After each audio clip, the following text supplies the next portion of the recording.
Ladies and gentlemen, this is JudgeSpektre, and today I bring you Spider-Man Web of Shadows. Now, I may be wrong on this, but I do believe that this game was released around the same period as Fallout 3. And as a result, not a lot of people actually know about this game. And that's too bad because this is probably the most fun I've had with a Spider-Man game in recent years.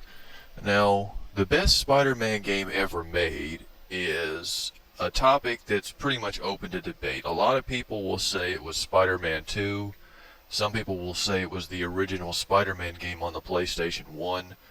I myself enjoyed Spider-Man 2 a bit more, but I will admit for the time, Spider-Man on the PlayStation 1 was pretty awesome.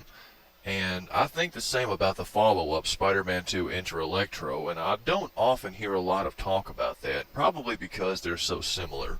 But I thought it was a good game nonetheless. Now, Spider-Man 2 was definitely the beginning of sort of the Grand Theft Auto Spider-Man video game trend where you drop Spider-Man in a sandbox game and basically let him swing around the city and do more or less whatever he wants at will.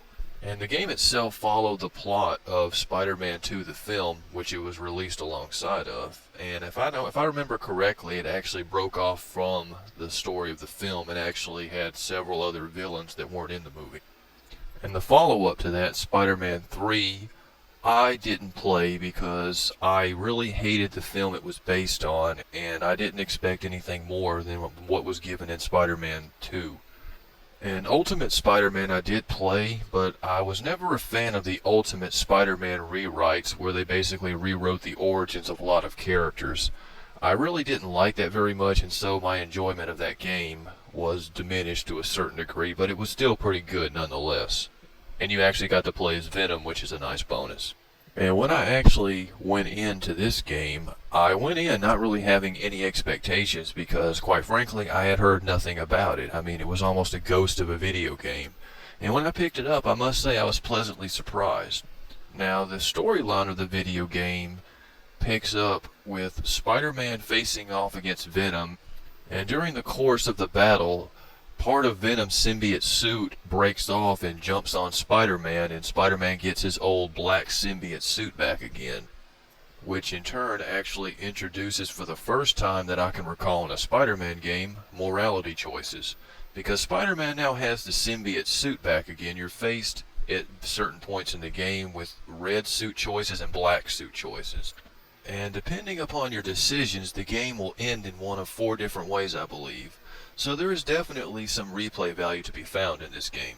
Overall, the storyline isn't really what I would call revolutionary.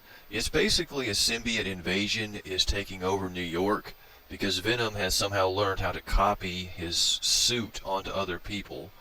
And as Spider-Man, you're tasked with stopping it.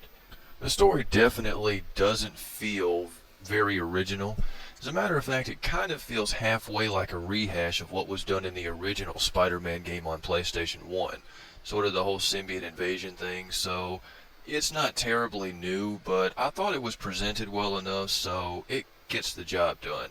Although I will admit, some of the red suit and black suit choices don't really make that much of a difference in the long run.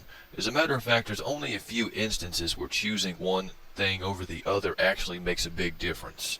Now, apart from the storyline, the most fun you're likely to have in this game is combat. Now, you can switch your suit from red to black at any time, and the developers actually went to a great deal of effort to ensure that each suit felt different. The red suit feels obviously traditionally Spider-Man, fast and agile, whereas switching to the black suit feels much more brutal and destructive. I mean, you'll do tons of damage to the scenery using the black suit. It's pretty over the top and you can throw cars and stuff like that.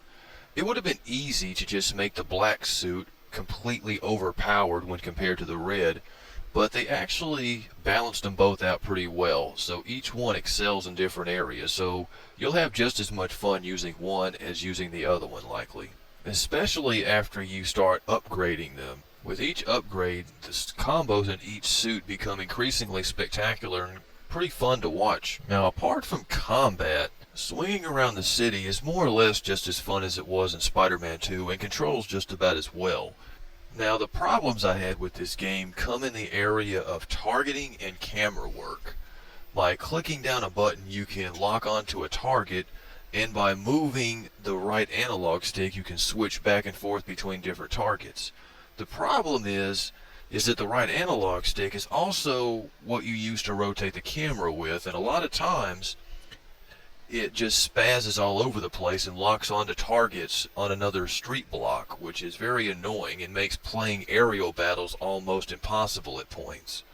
In addition, Spider-Man tends to spaz out quite a lot when he tries to cling to the side of a building while web slinging. It didn't feel anywhere as intuitive as it did in Spider-Man 2, as well as there are quite a few bugs and glitches in this game.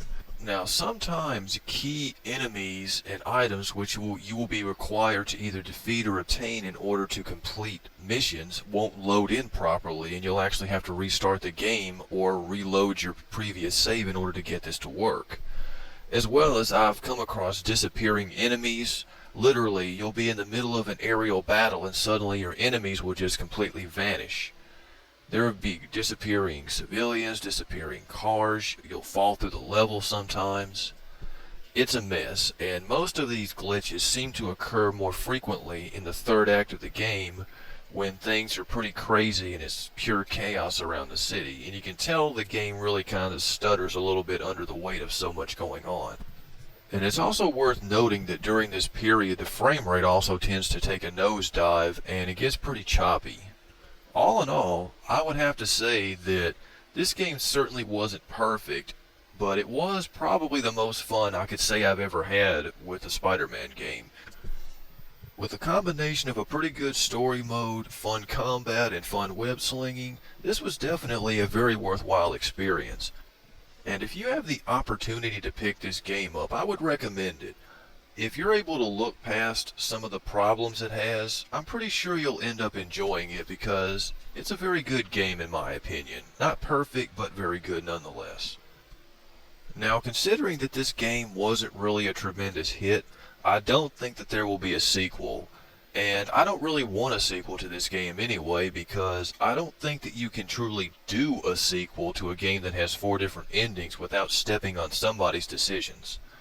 If anything, I would like to see the combat engine from this game carried over in future Spider-Man titles because apart from the storyline, that was definitely the thing that intrigued me the most about this game.